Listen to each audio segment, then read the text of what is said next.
Okay, so welcome everyone to the Toronto-Danforth debate on the environment. I want to begin this evening by acknowledging the land we're calling the Toronto-Danforth riding tonight.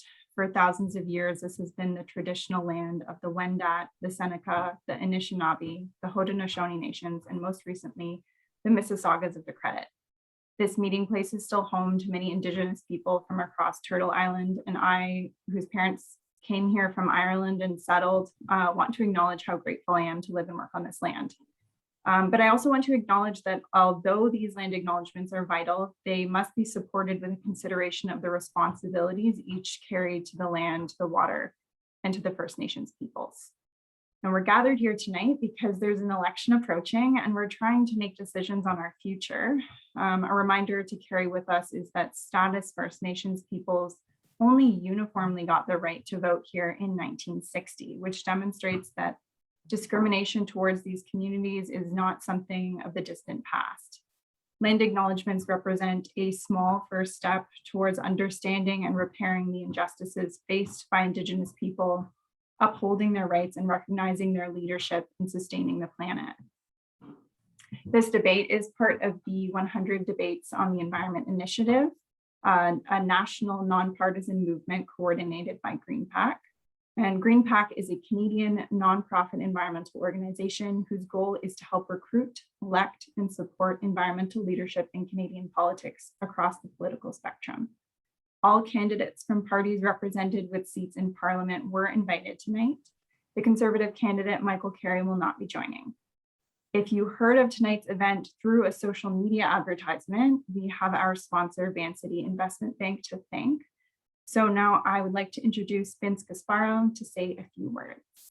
Vince, take it away. Thank you for that. Hello and welcome to the Toronto-Danforth debate. As was mentioned, my name is Vince Gasparo and I lead the clean energy financing at Vancity Community Investment Bank. For those of you who don't know, our parent company is Vancity, the credit union, largest credit union in Canada. The VCIB, Vancity Community Investment Bank, is based here in Toronto, and we're the only bank that focuses exclusively on working with organizations that drive social, economic, and environmental change. This debate can't come at a, frankly, more ideal time with the focus, obviously, on the environment on the tail end of Canada's hottest summer. We experienced record-breaking heat waves and wildfires right across this country. Whether you're in British Columbia or here in Ontario, the wildfires impacted all of us. Now more than ever, we urgently need government and private sector working together to create a meaningful change. At Vancity, we're exploring ways to fight climate change through the financing of clean energy projects. In the last 3 years, for all of you to know, our work has taken over 24,000 tons of emissions out of the environment. But it's, as we all know, that's not enough. Today, we put climate action at the forefront of this election. Regardless of outcome, it is our ambition to work collectively with government and business leaders to make real, tangible change at this critical moment in our history. I want to wish all the candidates good luck who are participating in these debates, and we look forward to hearing from your innovative ideas and solutions. So Emma, I'll pass it on to you. Thank you very much. So for those of you who don't know me, my name is Emma McIntosh, and I am a reporter with National Observer based in Toronto. I write about environment and I write about climate, mostly based out of Queen's Park, but sometimes on the federal level too. And I'm really glad that all the candidates who are here could make it. Obviously, for all the reasons Vince just mentioned, this issue is hugely important, something that will shape our future and the next generation's future. So I'm really, really glad we can talk about it. To start, I'll give us a little rundown of the format and some points of order for the audience and the candidates, and then we'll get going. So the format today is just going to be a simple question and answer with a little bit of a twist. each candidate has 2 wild cards. So at the end of answers from each candidate, we'll ask, does anyone want to use a wild card? And this will allow them to make a rebuttal or reiterate their own position. And folks can use their wild cards whenever they want in that section. So that'll allow us to have a little bit more of a conversation. When we get into audience questions, we'll give everyone a special extra wild card as well. In terms of points of order, of course, we want to make sure that we keep this respectful. We're not going to stand for any ad hominem attacks or any hostility or aggressiveness. That goes for everyone, but especially directed at me. Please, no one attack me. We'll also be pretty strict with the time limits. We will be muting folks who go over their time, so beware.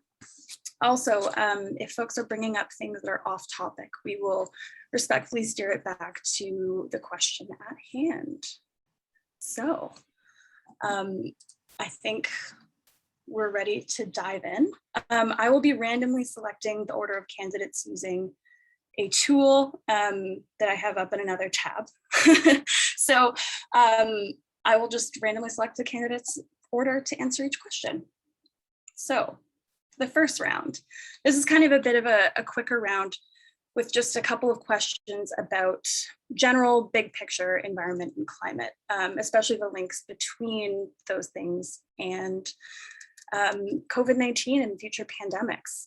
So one thing that's really important is that COVID-19 has kind of brought to light the links between our environment and between our nature and pandemics like SARS and Ebola, and quite a significant portion of infectious diseases. Scientists suspect that COVID might have originated in animal species and spread to humans, in part because of pressures on land and unsustainable consumption, which is also something that is a big factor in climate change. So first, candidates, will you develop a new and credible plan to halt and reverse nature loss, to protect species at risk, to meet Canada's commitment to protect at least 30% of land, freshwater, and ocean by 2030? And first, I would like to go to Maryem from the Green Party.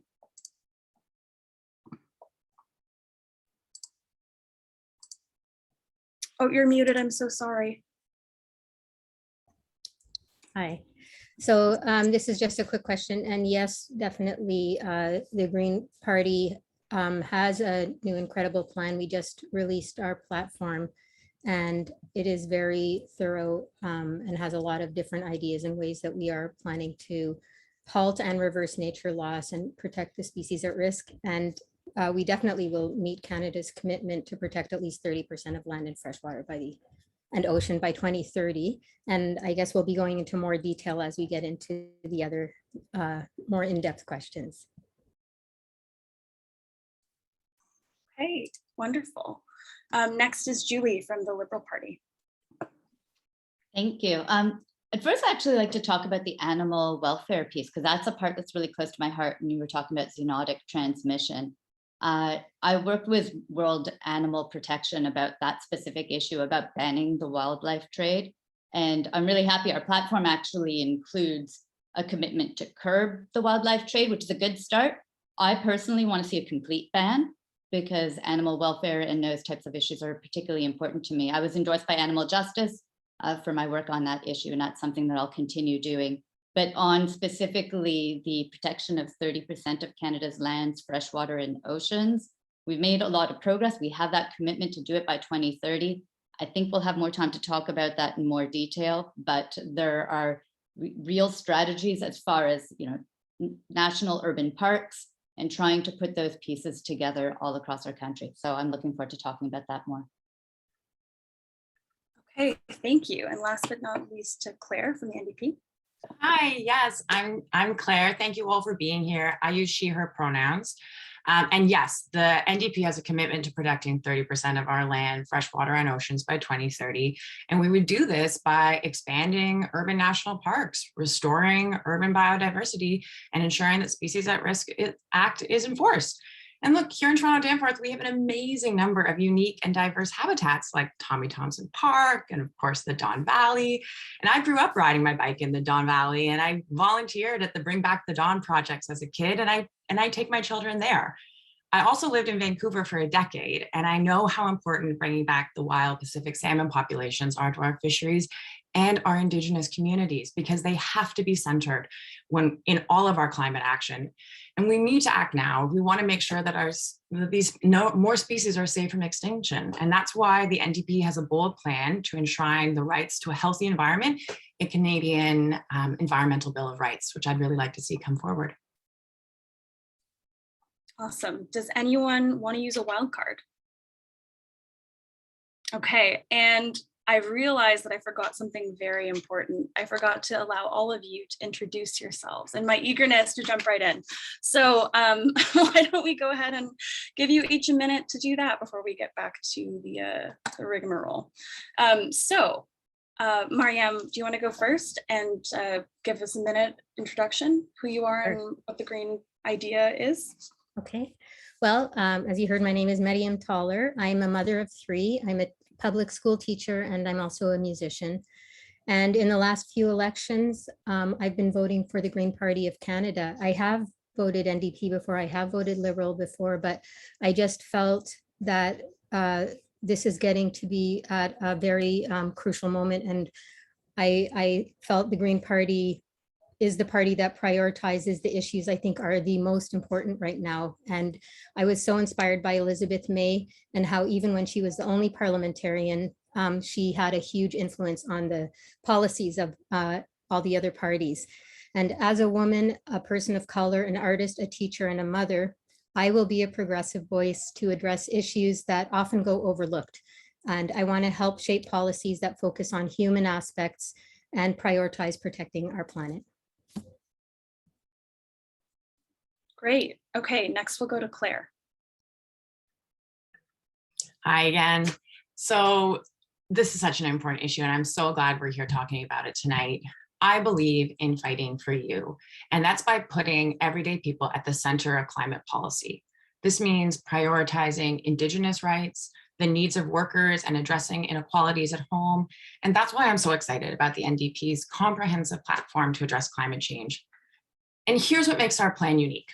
We don't see tackling climate change as an isolated section of our plan, but rather it's woven throughout our plans to create 1 million jobs, build 500,000 new homes that use green energy, expand transit, make meaningful progress towards reconciliation.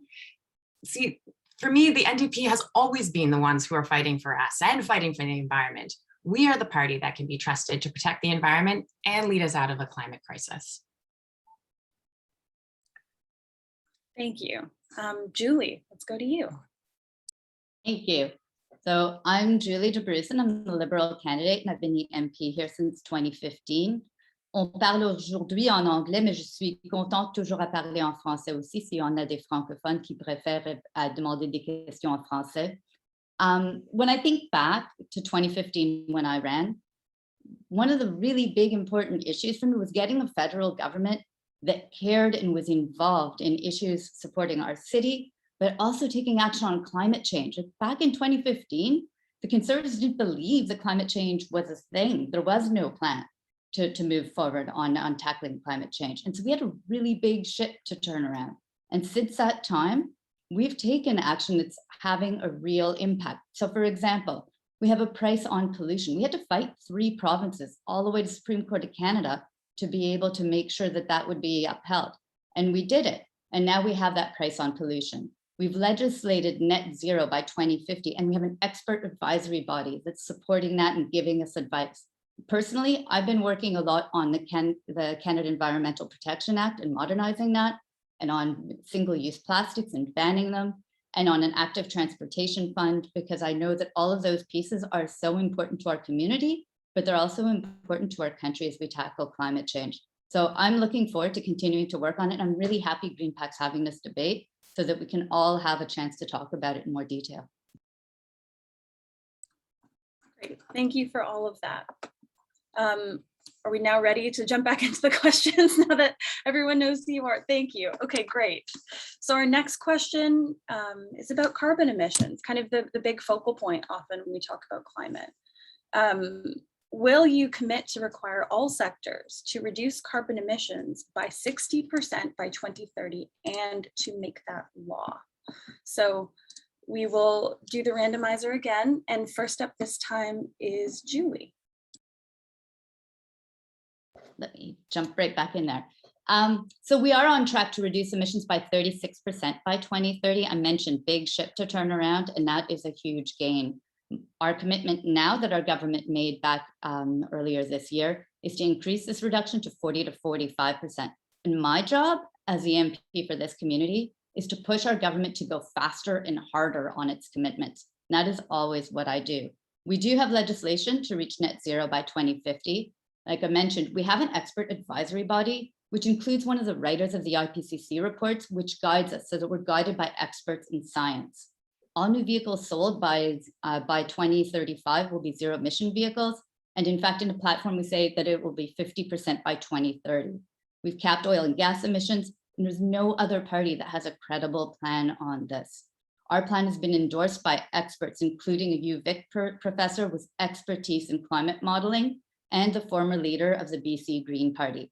So we're doing a lot of work to get this done. And my job, because I know that it's not only important to community, it's something I'm personally passionate about, is to make sure that we get it done and keep pushing for more. Okay, next up is Claire. So we are setting a target of reducing Canada's emissions by 50% from 2005 levels by 2030 and reaching further whenever that's possible to account for Canada's fair share. To drive this progress, we will establish a Canadian Climate Bank, and that will boost innovation in renewable energy and energy efficiency and low carbon technology across the country. And because transparency and accountability are core values of the NDP, we will create and fund a climate accountability office to provide independent oversight of federal climate progress, to engage the public, and to make recommendations on how to achieve our goals. And this is because emissions have not gone down. Emissions, in fact, have gone up every year for the past 6 years. So we'll talk more about that later this evening, but I'll leave it there for now. Okay, and next we'll go to you, Maryem. The Green Party definitely, we will commit to requiring all sectors to reduce carbon emissions by 60% by 2030 and to make it law. And one thing that I can say about the Green Party, and that even though we haven't formed government yet, just the Green MPs who have been there, is that we are different than other parties. We listen to the people, and we do what we say we're going to do. And so I just feel that we need to get more Green MPs in Parliament so that even if we don't form government, we can help push it so that these things actually take place. Because obviously everybody is saying things, and I agree with Claire and Julie. I think we're all on the same page that we're in an emergency, but we actually need a government that is brave enough to do what's needed to be done right now, not wait. Anyone want to use their wild card on this round? Okay, Claire, go ahead. Wasn't sure if you saw me there. You know, I just want to highlight that the Liberals have really failed to meaningfully tackle this crisis. We have known for a long time that emissions are going up, and I appreciate it's a big ship to turn, but the Liberals have missed every single climate target that's been set, and they presided over the worst emissions reduction effort in the G7, and they've failed to reduce emissions. In 2020 alone, Justin Trudeau's federal government spent $18 billion to support oil and gas exploration, production, refining, and transportation. So you really just can't have it both ways. You can't on the one hand say, you know, we're doing everything that can be done and yet also fuel the crisis and subsidize the oil and gas industry that is creating this crisis in the very first place. And it just feels so disingenuous and not genuine. Anyone else want to use a wild card? Julie? Okay, cool. Okay, we'll go ahead. So the next question. This one's about fossil fuel subsidies. So these things actually flow together quite well, as it turns out. So it's been over a decade now since Canada committed to ending fossil fuel subsidies by 2025. But in 2020, the government of Canada announced at least 18 billion in subsidies and in public financing for the oil and gas sector. So the question is, will you push your party's leadership to end all government subsidies for oil and gas? And before we jump into the answers, I should note at various times throughout this, I'm going to jump in and just offer what the Conservative platform says about this, since that candidate couldn't be here. So on this front, I'll note that the Conservatives do not mention phasing out oil and gas subsidies, but they do suggest a variety of new financial support for oil and gas, particularly as they relate to offshore production in Atlantic Canada. So in terms of who will go first for this one, Claire, goes to you. Thanks. This is such an important question because it's really about us as MPs. It's about our own individual integrity and personal commitment to addressing the climate crisis. And I've always said, I think that government needs to be protecting us from bullies and not be the bully. And that's why in my career, my experiences, I stood up to Doug Ford when he was cutting sexual health curriculum. I stood up for my fellow frontline workers when they couldn't get access to COVID vaccines, and I will stand up for the environment. You can take my word for it. But it isn't the NDP leadership I'm concerned about, because New Democrats and frankly, all the folks I've been meeting at this doorstep know that public funds are best spent supporting the transition to renewable energy rather than on profitable oil and gas companies. With more New Democrats in Ottawa, we will fulfill Canada's G20 commitment to eliminate these fossil fuel subsidies and redirect these funds to low carbon initiatives.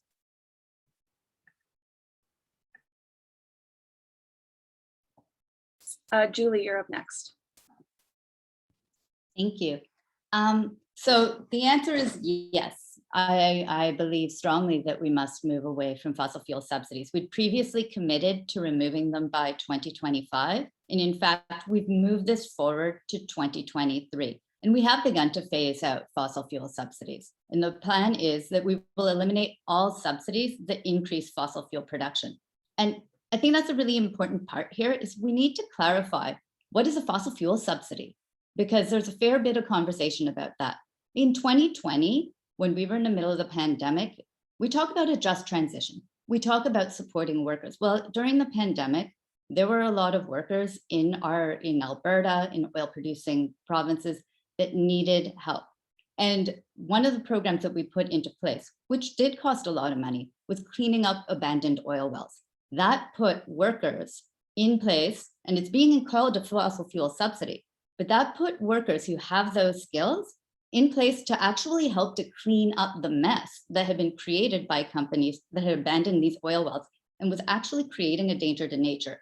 Beyond that, we also include, and this is included sometimes as a fossil fuel subsidy, we provide funding support for Indigenous communities in rural, like very remote areas that rely on diesel. We're working on actually transitioning those supports and those communities to be able to move to an electrical grid or cleaner fuel sources. But in the meantime, it's actually something that's supporting communities that really do need that assistance. So I think it's important when we're talking about fossil fuel subsidies and numbers that we know that some of the things that sometimes get lumped in are actually things that are helping communities or are actually helping to keep workers engaged and active, but in actually helping clean up in the nature. So we will eliminate all subsidies that increase fossil fuel production. And I'll continue to push our government on that because I agree, we need to continue to do the funding for innovation, for environmental work.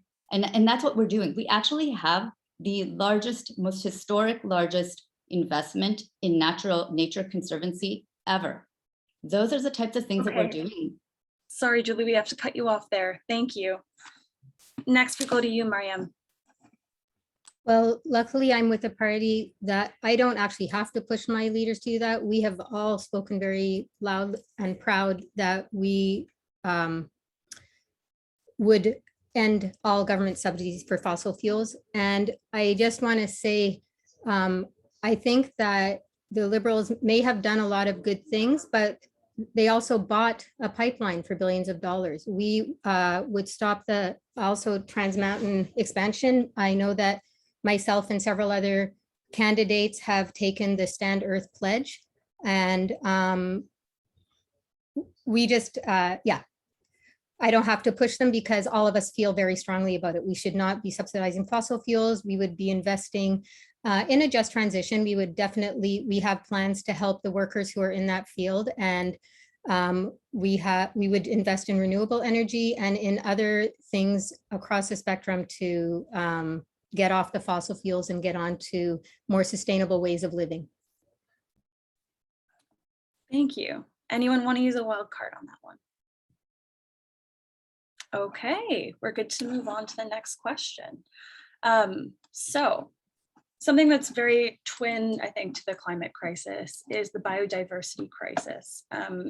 Some scientists believe that Earth is currently experiencing another extinction crisis. So lots going on. And in the Toronto-Danforth riding, you folks are lucky enough to have wonderful things like Tommy Thompson Park, which is home to endangered species like the Blanding's turtle. I don't know if folks have seen those before at this bit. I have. They've got like a yellow neck and tummy. They're super cool. And Tommy Thompson is not only home to endangered species, but it's also a really, really important stopover for all kinds of migratory birds that are really important to our ecosystem. Now, Canada does have a biodiversity strategy. It was first developed in the 90s, but research since then shows that the management of biodiversity in Canada kind of happens through this maze of different laws and regulations administered at all these different levels of government. For example, in Ontario, the endangered species regime has just been watered down within the last few years. And some species that are protected federally are not protected provincially, which can lead to a kind of fragmented network. And I think studies have shown that a lot of species continue to be on the decline, which is so far, showed that the laws are not quite adequate. My question is, how will you and your party overcome the inherent weaknesses in that system, and especially sticky points where perhaps natural resource development might be prioritized over biodiversity? And I'll note that the Conservative platform on this says that the party would seek to harmonize the provincial rules with the federal regime. First up, we have Claire. That's a great question. This is a great question because we often hear this notion of that's the provincial jurisdiction used as a rationale for why the federal government can't get things done. And that's until the federal government decides it's a priority. And then when it does, it gets done. And protecting land and biodiversity is an NDP priority. And we will legislate to create more federally protected lands. And I can understand why certain regions prioritize resource development. Nobody wants to be the government that takes away jobs. That's why jobs are at the forefront of our climate plan. We will make investments in green technology and infrastructure. The truth is the climate isn't a provincial or a federal issue. It's an everyone issue. And that's why we need to see all levels of government working together and towards our collective climate goals. And I believe the provinces are going to love our plan to protect the environment because it's also going to boost the economy. All right, Maryem. Well, we'll overcome the inherent weaknesses of our current federal system by doing several things. First, we'll protect food sovereignty and the right of farmers to save their own seed and fund and promote seed banks, seed exchange programs, and agrobiodiversity conservation. And Canadians support protecting our natural resources. And so we have a plan that will benefit the environment in Canada and abroad. We'll protect and restore biodiversity and ecosystems by taking many steps, including supporting Indigenous-led protected and conservation areas and fund stewardship of these lands and waters by Indigenous guardians. We'll modernize the Canadian Environmental Protection Act by legislating the right to a healthy environment and enforceable in law. We'll develop and implement a national forest strategy, and we'll protect oceans and freshwater by including Indigenous peoples and their governance systems, and by transitioning to sustainable seafood, again, working with Indigenous and provincial governments. We will support a moratorium on deep seabed mining at least until 2030, and by protecting and restoring coastal and marine areas. We'll have a 10-year biodiversity strategy and action plan with goals, measurable targets, and resources to halt and reverse biodiversity loss in the ocean by 2030. And lastly, we'll initiate a national urban biodiversity regeneration strategy to expand green space, address environmental racism, and protect urban sensitive species such as birds. Thank you. And next up, we have Julie. Thank you. Yeah, we have to work with provinces and territories to find solutions. That's an important part of trying to better protect our natural resources, our biodiversity. But we also have to recognize that where we must, we will step in to protect the environment. And there's some really, good recent examples where we can show where our government has stepped in, where natural resource projects have posed a risk to biodiversity. And a good example is, for example, just last month, Canada blocked a proposed steelmaking coal mine in the Rocky Mountains because of its environmental impacts. So that was one project that our government said no to because of its environmental impacts. A month earlier, in fact, our federal government also stepped in and stopped a terminal expansion at the Port of Quebec, which would have impacted fish habitat and had environmental impacts. So, there are moments we try and work with our provinces and territories. Sometimes, though, we must step in because recognizing that natural resources projects sometimes can't go ahead. I'll also point out with BC, right now, the BC NDP government, there's been an issue with Fairy Creek and old growth forests. In our platform is that we would work with the province and provide funds to better protect old growth forests in BC. Anyone want to use a wild card? All right, we can move on to the next round of questions then. Before we move on, I just want to note that at the end of our preset questions, we will have a little bit of time to answer questions from you, the audience. So if anyone has anything, feel free to send it in the chat to me or to Neve. We'll kind of sort through and pick a couple if we get them. And we have a couple already set, so we'll be good to go. The next round of questions is about recovery, jobs, racism, and environmental justice. We're going to pack all that into 2 questions. So first of all, pretty simple. Will you commit to a green and just pandemic recovery? I know it's a complicated question. I'll note that the Conservative platform talks about the need to balance environment with economic recovery, and in terms of racism, Erin O'Toole has denounced it, but the actual, concept or measures aimed at that are not mentioned in the platform.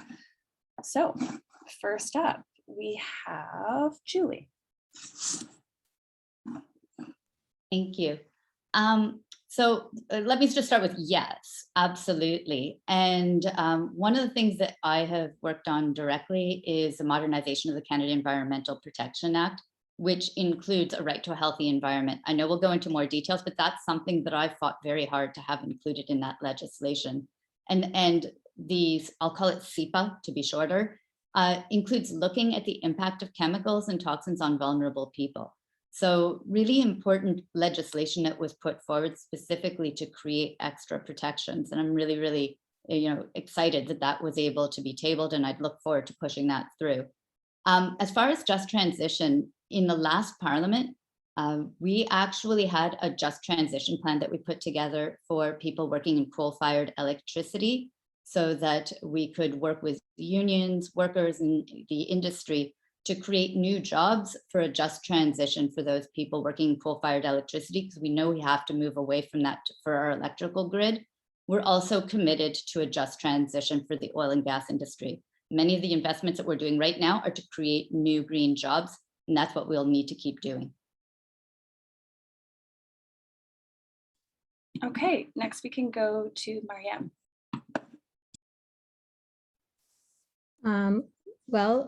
First of all, yes, for sure. I would commit to a green and just recovery, as would the Green Party.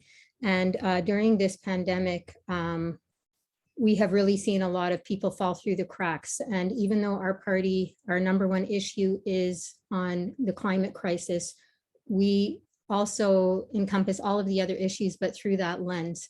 And so one thing that we are championing is a guaranteed livable income. That will really help a lot of people in terms of not only just their regular stress levels, but their mental health, and preventing them from getting sick in other ways by just having the security of that. We also would advocate for a long-term care reform. And one thing that people haven't been talking about a lot is the encampments and all the homeless people who are living in tents and the drug and opioid crisis that's going on. It is really a huge crisis that's happening right now, and we would want to definitely take care of reform to help with the housing and with the opioid crisis that's happening. And luckily, all of the other parties, I believe, agree with that, and we would, I'm sure, do a cross-party collaboration. Oh, okay. But yes, for sure. Okay, great. And I believe it's Julie next. Or did we already go? No, sorry, it's Claire. It's Claire. My bad. Hi. Yes, I mean, a just recovery yes, we can definitely commit to a just recovery, and it means supporting both workers and the environment as we transition to a green economy. And I think for too long, we've been sold a story that you can't have jobs and save the environment, that these two things are fundamentally opposed. But that was just a story told to scare us into maintaining the status quo. Whereas a just recovery means providing dedicated employment support. And that's what we want to do. We want to expand access to EI benefits, create retraining and job placement services so that workers can transition to good green jobs. We'll also ensure that companies retain and redeploy their workers when in transition. These are the types of solutions that we can demand our government makes by choosing a government that stands up for workers, stands up for decent pay and meaningful benefits. And I think it's important that we also highlight that environmental racism is real, and that so many folks who are racialized are also living with the consequences, the worst consequences of climate change, and really they need to benefit. Okay, anyone want to use a wild card? Okay, moving on to the next question. It's been established in a million ways that the impacts of the climate crisis and pollution very much disproportionately impact marginalized groups. As it would happen, those groups have also been most impacted by COVID-19. I'm wondering, what would you do to address how those impacts have played out unequally? First goes to Maryem. Well, there's been a horrible increase definitely in domestic violence during this pandemic and animal violence. And first of all, there needs to be more resources in women's support networks, and a Green New Deal would create thousands of meaningful, well-paid jobs. Greens will revolutionize the calculation of costs and benefits with the inclusion of emotional labor. So what I mean by that is all the work that women do and have done in families that have never been fully costed and built into economic calculations. Similarly, all the costs of environmental destruction that have been excluded one way or another from the cost and benefit analysis in the past. And emotional labor has only appeared in budgets like as free labor until now. Instead, and similarly to the environmental resources have been treated as if they are infinite. So, or as well, like the way in which the cost of First Nations ill treatment has been erased from the books. We need to have truth and reconciliation and reparations. And if you don't know all the costs, you can't make policy to repair the injustices. And you can't clearly see the hidden benefits like the wisdom of Indigenous land stewardship. And so that might not make sense to an oil company's financial team or their shareholders, but it does make a huge amount of sense to humanity. All right, next to Claire. Yeah, I mean, I've spent my career serving women in marginalized groups, and I think we're all in agreement that these communities are disproportionately impacted by climate change, and that's why our plan for addressing climate change doesn't happen in a silo. It includes working with our Indigenous communities to create green jobs. It includes affordable childcare so that moms like me can go to work comfortable in the knowledge that our children will be well cared for. It means building quality housing so that we're protected against flooding, poor indoor air quality, and it means an end to storing diesel trains through low-income communities.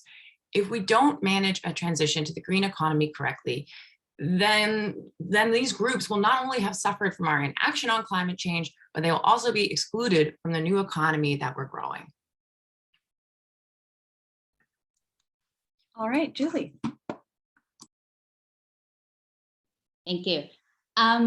So I want to start about the part about childcare, because that is something that I in 2015 highlighted as one of my priorities, remembering how difficult it had been to find childcare at all for my children when they were young, and hearing from so many people in the community about their challenges finding a spot, and not only that, but the cost. So I'm really excited that we now have 8 agreements with provinces and territories for childcare programs. That would be, for most of them, Quebec has a different kind of program, but would actually reduce fees for licensed daycares in those other 7 provinces and territories within a year, and would reach $10 a day daycare within 5. So really excited to see that rolling across. And I think that that will impact the lives of a lot of women and primary caregivers for children right across our community. I'll go back to the Canada Environmental Protection Act, though, and the right to the healthy environment.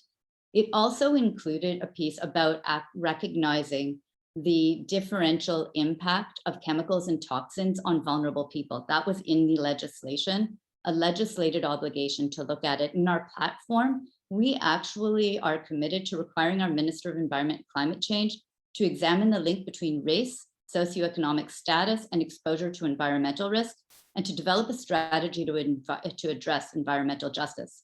And also, we have that the minister would have to identify and prioritize the cleanup of contaminated sites in areas where Indigenous, racialized, and low-income Canadians live. So right in our platform, our piece is there. I'll cut you off there, Julie. Thank you so much. Anyone want to use the wild card? All righty. Well, our next block of questions is about toxics and plastics. So these are, again, flowing together really, really well. I wanted to talk a little bit about the Canadian Environmental Protection Act, which has been brought up a few times already. So CEPA, or the Canadian Environmental Protection Act, is our big overarching law in Canada, which protects our health and the environment. And it hasn't significantly been amended since 1999, which is wild because that was 3 years after I was born. And a lot has changed since then, including a lot about our understanding of toxic substances and how they shape our environment. So there was a bill introduced recently in Parliament to update it, but it didn't make it past the first reading, I believe. And so I'm wondering, will you support getting this bill reintroduced, strengthened, and made a top legislative priority? I'll note here that the Conservative platform says that this kind of update, especially when it comes to declaring certain plastics toxic, doesn't help our environment, and that instead they would work on addressing toxics in plastics through other measures. So first up, we have Maryem again, and a reminder, it's all being randomly generated. Over to you. Thank you. Yes, we would definitely support getting the bill reintroduced, strengthened, and made a priority. A science-based Environmental Protection Act and up-to-date evidence-based policy equals green policy. So we would prioritize legislation to modernize the act, and we would ensure the right to a healthy environment, enforceable in law. And we'd also prevent exposures to toxins and pollution by requiring labels of chemicals and GMOs in consumer products, including cosmetics and cleaners and furniture. So that is a definite yes from the Green Party. All right, Julie.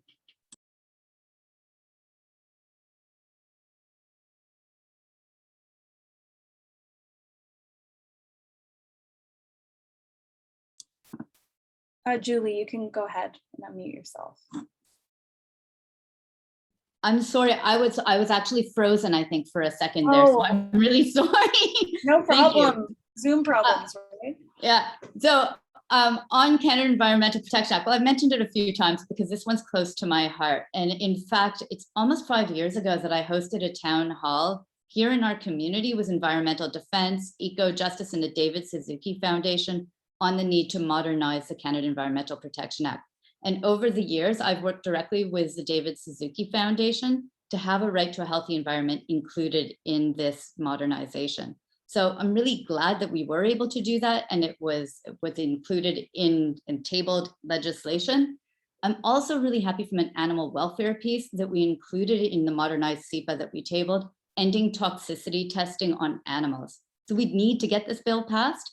I'm open to how it can be improved, but not only is this a Liberal commitment, it's my personal commitment to get this one done. Claire. I mean, as your MP, I would work to strengthen the Canadian Environment Protection Act. And we do that by building on improvements on Government's Bill C-28, a bill to better protect Canadians from toxic substances in everyday products like cosmetics.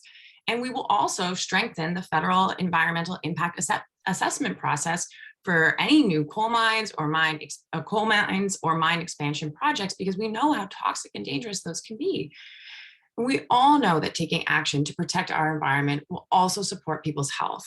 I was on a call just last week with the new president of the Canadian Medical Association, who was calling on the federal government to adopt a comprehensive climate change plan that includes addressing the health impacts of climate change. So this is absolutely a priority for me as, as your MP, but also as someone who has a history in health, a history in healthcare. I understand how dangerous toxins can be. That it comes up in the clinics where I've worked. And so, yeah, absolutely. We need to modernize the act, and it needs to be science-based, and that's what the NDP wants to do. Okay, any wild cards this time? Cool. On to the next one. So I know that many among us, myself included, do our best to get everything in the right bin. We've all stood there with a coffee cup in front of like the City of Toronto garbage bin going, oh, which one? A lot of us are really doing our best to recycle as much as we can. Unfortunately, less than 9% of Canada's plastic waste ends up getting recycled. The rest ends up in landfills or incinerators or out in the environment, where it can be bad for ecosystems and for wildlife, can leach toxic chemicals, and generally just be a bad time. So what I'm wondering is, will you support a ban on single-use plastics made by plastic producers from virgin petrochemicals? And will this include making plastic producers responsible for cleaning up the plastic that they produce? And the first person for this one is Julie. Okay, this time not frozen. This one is something I've been working on for many years with the community. It's something that the community has taken an active role in advocating for and actually finding innovative ways to deal with things. I've seen it with our local businesses that started shifting away from using single-use plastics, but also our local farmers markets that started distributing plates for people to use rather than to having to use containers that would be thrown away. And because of all of that advocacy, I really worked with community members on pushing for a ban on single-use plastics. So there is a ban on single-use plastics under regulations that will ban plastics like straws, cutlery, bags, that will be coming into effect shortly. But the platform goes one further, to the point that you were talking about, which is to require that all plastic packaging in Canada contain at least 50% recycled content by 2030. We'd also work with the provinces and territories to have producers cover the costs of the recycling what they create, so that it doesn't get offloaded onto our cities, and better labeling, so we can make sure that when we're checking what's marked as recyclable, it's truly recyclable in 80% of the jurisdictions in Canada, because it can be really confusing. I agree with you. All right, Claire. Yes, absolutely. The NDP will immediately ban single-use plastics. And that's because we know plastic, but we also know that plastics employ a lot of people. So we want to make sure that we protect workers by supporting a transition of these production facilities to new green products. And yes, again, we will definitely hold companies responsible for the entire life cycle of their plastic products and packaging. And we will also work with the municipalities to improve their waste management and their recycling systems so that, as we've all said, it's easier to understand. And look, we've all seen the images of our oceans and the floating plastic islands that now dot the seas. And that's why we'll bring in new legislation that will also ban the export of plastic waste and help reduce electronic waste by removing unnecessary restrictions that prevent people from repairing their devices. For far too many people, it's just easier to get a new thing than to repair what you already have. So those are some of the really practical ways that we can, reduce our plastic across Canada. All right, Maryem. Yes, we would definitely support a ban on plastic producers making single-use plastics. We would proceed with regulation to ban non-essential single-use plastics before the end of the year. And we would expand the list of items to be banned. And we'll champion a legally binding global plastics agreement and strengthen Canada's rules for plastic waste trade so that we can make sure Canadian plastic waste doesn't go and pollute other countries. We would require all plastic packaging contain at least 50% recycled content by 2030, and we would support the shift to reusable products and packaging. We'd implement an extended producer responsibility program for all companies making or selling synthetic fishing gear, which would fund the retrieval of lost or abandoned fishing gear, commonly known as ghost nets, and the collection and recycling of old, damaged, and recovered fishing gear. We'd also legislate cruise ship waste discharge standards that meet or exceed those of our coastal neighbors. Any wild cards for this one? Okay. So our next section is about Indigenous rights. Before we get into it, we've had a whole bunch of new friends from Toronto-Danforth join us. So if you're just getting here, if you have any questions for the candidates, please send them in the chat to me or to Neve, and we will do our best to get to them at the end. Okay, so Indigenous rights. I think everyone here understands that Indigenous people play a very critical role in environmental solutions. And in fact, Indigenous-led conservation areas tend to do better. Our first question for this section is about UNDRIP, the UN Declaration for the Rights of Indigenous Peoples. Will you implement UNDRIP and the calls to action in the TRC, or the Truth and Reconciliation Commission? First is to Claire. I mean, to me, this is a really simple question. It doesn't even require a whole minute. The answer is yes. A new democratic government will fully implement the United Nations Declarations on the Rights of Indigenous People and the Truth and Reconciliation Commission's 94 calls to action. Full stop. The TRC calls to action report was released in 2015. That was 6 years ago. That's before my kid was born. It is the map our Indigenous communities have given us to follow if we are sincere about reconciliation. And yet very little has happened. We don't need another story, another study. We don't need to keep asking, what can we do? And we certainly don't need any more excuses. The path is all laid out, and an NDP government will implement those actions. All right, next to you, Maryem. Definitely, we would implement the United Nations Declaration of the Rights of Indigenous People and the 94 calls to action to the Truth and Reconciliation Commission. But the government of Canada has to be led by Indigenous people with respect to designing any UN UNDRIP legislation. We actually have heard from several First Nations who said they had not been consulted on Bill C-15, which is an act that has to do with UNDRIP. So a Green government would ensure that all First Nations are thoroughly involved in the development and design of UNDRIP implementation and legislation. Greens would also ensure that any nations who do not support UNDRIP would not have it imposed upon them. We are committed to reconciliation, nation-to-nation engagement, and self-determination for Indigenous people. And we believe any meaningful path towards reconciliation in Canada has to ensure that First Nations, Inuit, and Métis Nation leaders are leading the decisions about the future of their people, their lands, and their territories. All right, next to you, Julie. Thank you.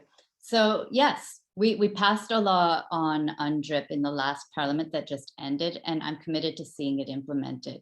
About 80% of the calls to action in the federal jurisdiction are completed or in the process of completion. And the leader of the ITK, Nathan Obed, actually stated that the historic amounts in our last budget for distinctions-based policies are tangible work on reconciliation that are historic and need to be considered when we're thinking about what has been done towards reconciliation in this country. Personally, I've worked on some of the calls to actions. I've worked on Indigenous languages legislation and also on its implementation, working with communities. And on the National Day of Truth and Reconciliation that will be recognized on September 30th of every year, starting this year and going forward. It will be like Remembrance Day. Other examples of some of the work that's happened, but it's not inclusive, is Child and Family Services legislation, which carved out a space for the inherent right of Indigenous people to take over their own family and child services. And the first nation to sign an agreement on that was a Cowessess Nation. So there's more to do, and it's not negotiable for our country. We can't change what happened in the past, but we do have to have a better path forward. And I'm committed to continuing to work hard along First Nations, Métis, and Inuit leaders on that. Any wildcards? Okay, well, before we move on, I'll note that the Conservative platform does commit to implementing UNDRIP by working with First Nations so that there is a process to determine who represents them in consultations if it is not the elected chief. In terms of the TRC, the Conservatives have committed to implementing just calls 71 through 76, which relate to the deaths of Indigenous children at residential schools. Moving on to our next question. This one is about Indigenous-led land use planning. Will you invest in that, in the establishment of Indigenous-led conservation areas? This one, we'll start with Julie. Thank you.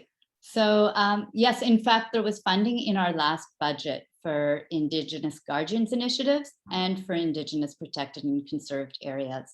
So to date, in our country, 52 Indigenous communities have established or are in the planning stages for Indigenous protected and conserved areas. Really important step forward, supporting Indigenous guardians and developing those programs, and as well growing Indigenous protected and conserved areas. It was in our last budget, and we're continuing to work on that. I will continue to work in partnership with First Nations, Métis, and Inuit. All right, to you, Maryem.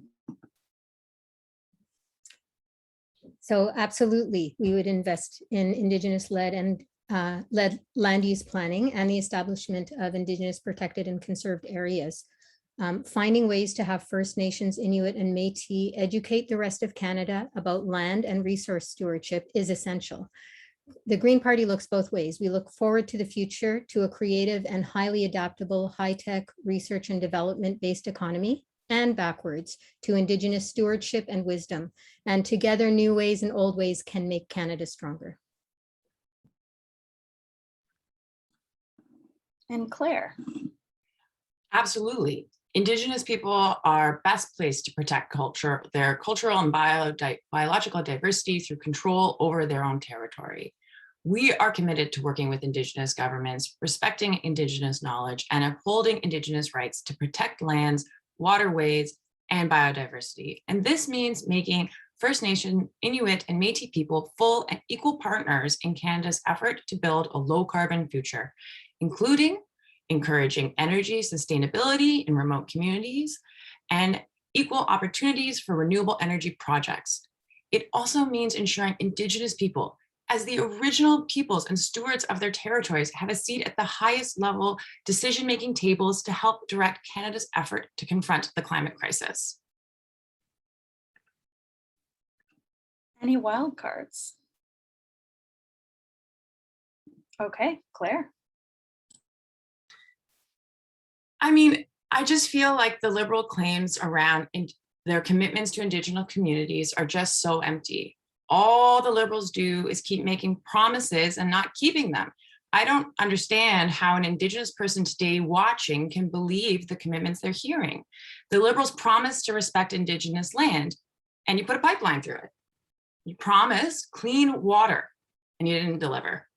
You have the calls of action laid out for you, and yes, some there's been movement on, but not much. And you don't even talk about the National Inquiry into Murdered and Missing Indigenous Women and Girls, which was concluded in 2019. And the federal government is currently continuing to sue Indigenous survivors of residential schools. So we talk about Indigenous involvement in Indigenous-led planning and protecting and conservation areas, but why should anyone believe you? Julie, go ahead. The proof is in the pudding. As I mentioned, it's actually in the budgets that we've passed and the work that we have done.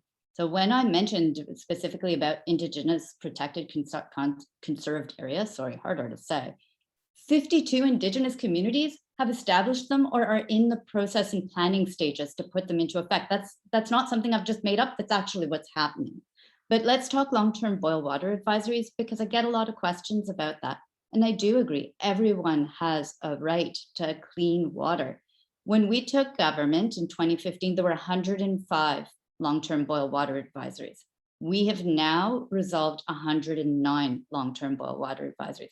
The reason that number went up is because short-term boil water advisories were becoming long-term. We've actually captured almost 200 short-term boil water advisories from becoming long-term. And we've committed the funding towards maintenance and towards making sure that all short-term boil water advisories don't become long-term ones. And you can actually track the progress of all of the projects online on the department website. Very clear, there's construction and work happening on all of the outstanding boil water advisories. So no, there shouldn't be any left, and we're working actively to put them to an end. Maryem, yeah, jump on in.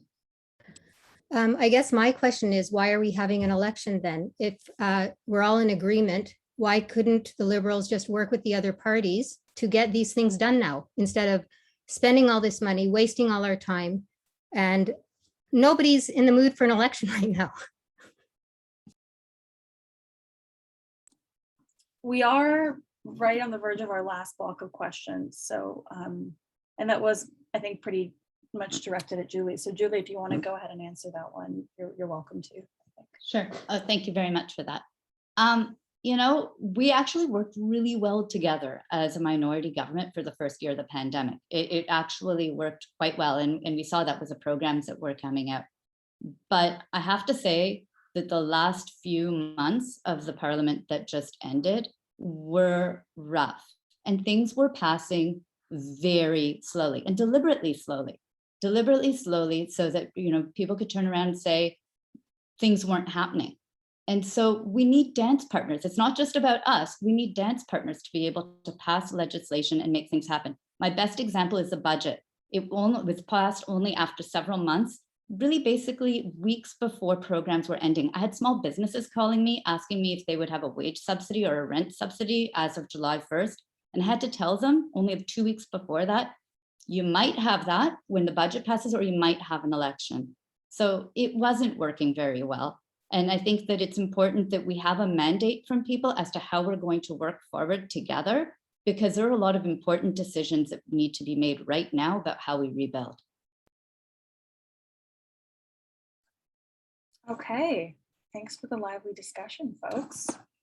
We're on to the last section of questions. This one relates to leadership on the climate file. First of all, keeping it simple, will you work with the all-party climate caucus to work collaboratively with MPs from across the aisle on policy solutions? Julie.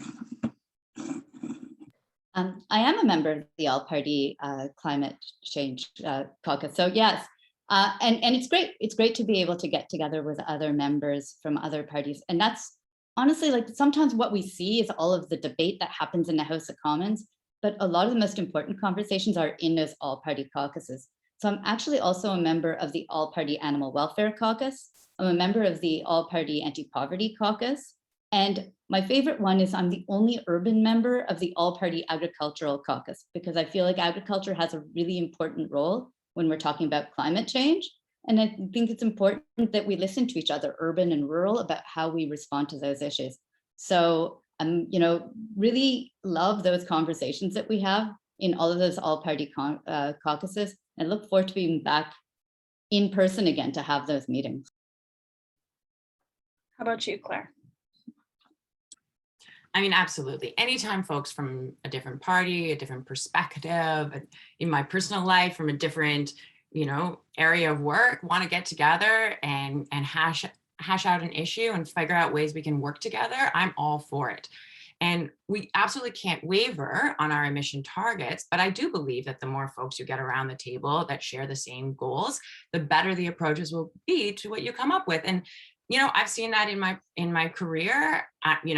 Obviously I can't say that I'm part of a caucus. I'm not an MP yet, but I would absolutely join those caucuses. And in my career, I have worked with competitive agencies. I've worked with other community health centers to make sure that we're working together to achieve a higher level collective goal. Okay, Maryem. I would definitely join an all-party climate caucus. To be green is to be collaborative. We are happy to work with anyone who will work with us to make sure that these bold actions that have to be taken are taken. And there's good ideas that come from every corner. We don't need to reinvent the wheel. If we work together, we can adapt. Climate change, biodiversity decline, and pollution teach us that we are all interconnected. We are all in the same boat. And to adapt, we have to bring everyone together. And I am a school teacher. I've worked mainly in alternative schools. So I am used to being in groups of very strong-willed, strong, opinionated people and working together to do the best that we can do for our schools and for our kids. So I would totally be happy to do that. All right, thank you. Any wild cards on that one? Okay. The last question of the organized debate is about really how we work with other levels of government. We're here in Ontario, and I think most of us who have followed the news for the last couple of years might have noticed that, at least on the environmental front, it has not always been smooth sailing between the province and between the federal government. I'm thinking about the carbon tax in particular. And I'd love to know how you would work with other members of government or other levels of government in your work on the federal level. So first we'll go to Claire. I think that's the beauty of the NDP's plan. It's our commitment to the environment is embedded in our housing policies, our economic policies, even healthcare. And we will partner with the provinces and municipalities to ensure projects that address the environment happen and happen quickly. And that's the beauty of the federal government, or one of them anyways, is that we can fund projects and attach conditions to that funding. And our conditions are simple. We need to center the environment in everything we do. And I believe that the other levels of government have been waiting for leadership on the environment. They're hungry for meaningful engagement. And I think when we come to the table and we present our plans, they will be thrilled to work together. And I look forward to working with all of them. All right, Maryem.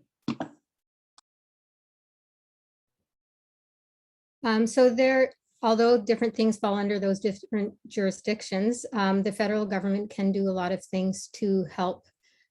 So for example, we would want to have or implement universal access to safe, inclusive, and accessible green and public spaces. And so we would ramp up programs to help all people in Canada benefit from nearby nature, especially the racialized communities and others facing systemic barriers, because I agree with Claire. There is definitely environmental racism and it's systemic, and we need to address that. We would expand funding for federal programs as well as for partnerships with municipalities and local organizations, so that we could leverage networks and knowledge in reaching all the communities and tackling discrimination and racism in green spaces. And we would also want to invest in green transportation and expand cycling and walking infrastructure and work with municipalities and provincial governments to develop the infrastructure that is accessible to all communities and individuals. And also, Canada's federalist system of government gives us unique challenges where certain marine areas and fisheries might span municipal, provincial, and federal jurisdiction. And fair and consistent fisheries policies have to be applied to all fishers, whether they're in the Atlantic, Arctic, or Pacific, so that local communities can be protected, and especially ones whose livelihoods depend on Canadian fisheries. So they have to be protected from predatory systems and privileged large corporations and corporate interests. So yeah, anyway, sorry, I'm running out of time. Thank you. And Julie. Okay. One of my priorities from the very beginning, in fact, one of the reasons that I got involved in politics and ran was because I saw how our city was struggling because it wasn't getting support from the federal government. And it's been my priority always as a Toronto MP to make sure that we have federal supports for the city of Toronto. And we've had some very important projects that we have worked on, either working directly with the city or through the province and together with the city, such as naturalizing the mouth of the Don River, where we're reintroducing wetlands. We're actually providing greater protections for Lake Ontario, and we're flood protecting about 1,000 homes in South Leslieville as well at the same time. The ravines, through our Natural Infrastructure Fund, we've provided $20 million to our city to better protect our ravines and to keep working on making them more accessible. And on TTC funding, really important piece is supporting public transit right across our country. But Toronto has the largest fleet of electric buses in North America due to federal funding. There's also flood protection along the waterfront and all sorts of important pieces like that, where at every turn, I advocate to make sure that we have a strong city that's supported by the federal government. Okay, any wild cards on that one?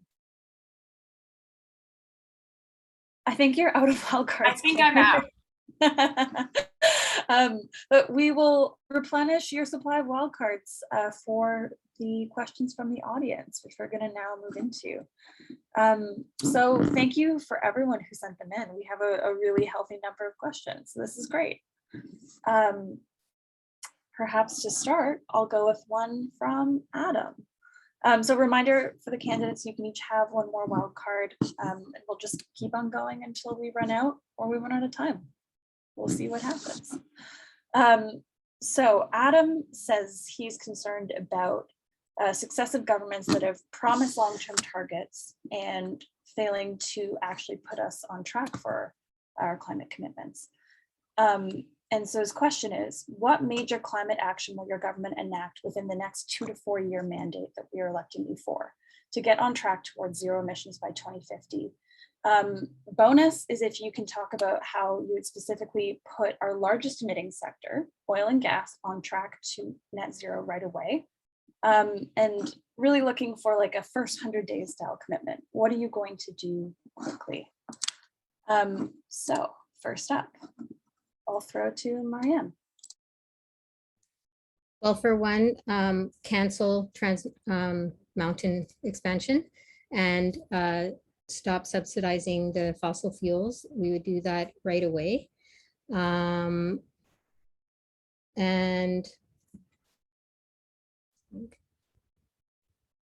we would also want to fulfill all of our existing commitments to international climate change efforts. So that, and we would,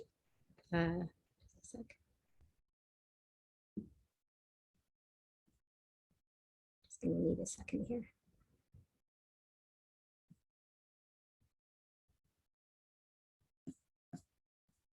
Sorry, I'm gonna just need to pass for a minute. Okay, for sure. Let's go to you, Julie. Thank you. So part of it is continuing the work that we've done. So as I mentioned, putting a price on carbon pollution, it was a big fight to get that across the finish line. And in fact, all the way to Supreme Court of Canada was 3 provinces. But we have that in place now, and we've committed to increasing the carbon price to $170 a ton by 2030. So that's something that's a continuous thing that we'll be continuing to work to, and it's already been put in place. It's something that we've already worked on.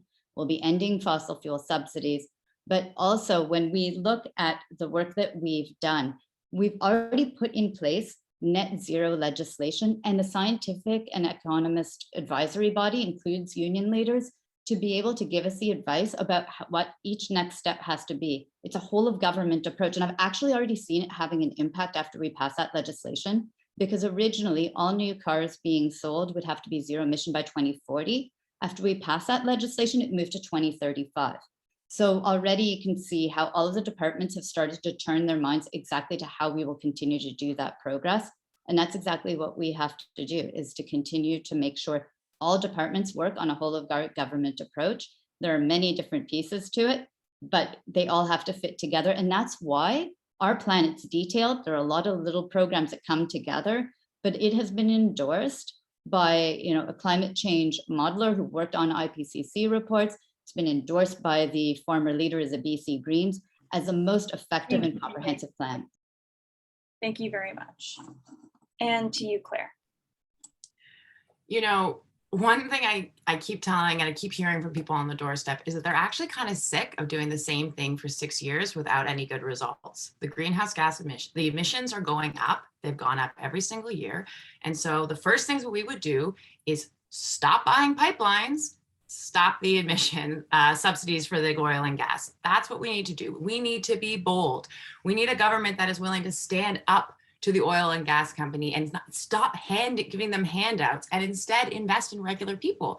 Here in Toronto-Danforth, that means investing in retrofitting homes and buildings. It's about expanding transit. It's about getting those zero emission vehicles on the road faster with charging stations. These are the types of changes that we need. We can't just keep doing the same thing that we've been doing for 6 years. What we need is bold change, and the clock is ticking. The IPCC report said we have to change today. We can't wait any longer. That's what we would do at the beginning. Before we get to you, Julie, I'd like to go to Maryem, just give you 30 more seconds if you wanted to finish your thought. Yes, sorry about that. So what we would do right now is we would achieve net zero emissions as quickly as possible and aim to be at net negative in 2050. We would end all extraction of fossil fuels, cancel all new pipeline projects, beginning with the Trans Mountain, cancel all new oil exploration projects, end leasing of federal lands for fossil fuel production, ban hydraulic fracturing, which is fracking, end subsidies to the fossil fuel sector, and phase out existing oil and gas operations. And also make sure that oil companies are held accountable and they have to pay for the cost of cleaning up and restoring land instead of passing that on to you Canadians. Okay, thank you, Maryem. Julie, you wanted to use your wild card? Okay, great. Have at it. So a couple of things. Pretty much everything that's been listed that needs to be done, we're working on. An active transportation fund is something that I worked on specifically. I cycle, I don't own a car. And I was really excited about the fact that there's a use it or lose it fund specifically for active transportation in our country now. It's the first time ever done.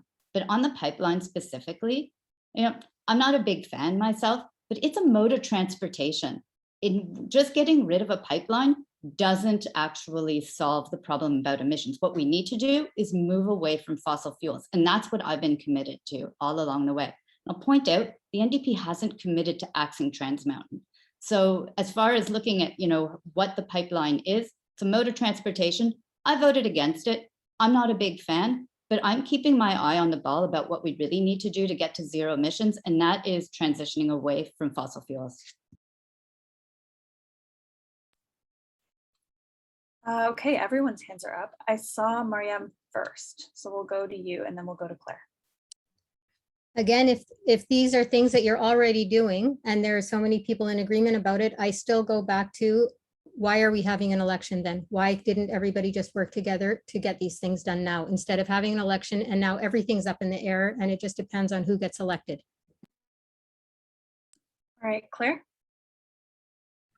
Yeah, I was just going to say, when it comes to transportation and can we get people out of cars and into other ways of getting around our city? That's a real issue here in Toronto-Danforth, where we have the Ontario line going in, and we need transit. More transit in Toronto-Danforth and in Toronto is so important. I ride that subway every day, and I know how crowded it is. But Julie, you've kind of wiped your hands of the Ontario project. The communities around the raised part in Riverside have asked for a federal environmental assessment, and all of the communications is, this isn't our problem, it's a provincial jurisdiction. And so it just feels very disingenuous to say like, oh, the federal government will step in when it's important, we believe in transportation, and then to ignore the calls for the community to, in the very least, find out what the environmental impact of hundreds of diesel trains going through the community will have. I think in the interest of discussion, I will grant Julie an extra response here. Go for it. Thank you. I think the Ontario loan is an issue that's dear to my heart because, again, like when I mentioned, when I was first elected, my big issue was how do we better support the city and how do we build more public transit? And I think we're all agreed we need the federal government to step in and support public transportation in our city. As far as the Ontario line project, I haven't wiped my hands. Design and construction is a city decision and a provincial decision. And the city voted in favor of the Ontario line design project in October of 2019. And the province pushed for it. So when the federal government stepped up and said, we're going to provide public transit funding, Ontario provided a list of projects, which included the Ontario line, but also included Hamilton LRT, Scarborough Subway.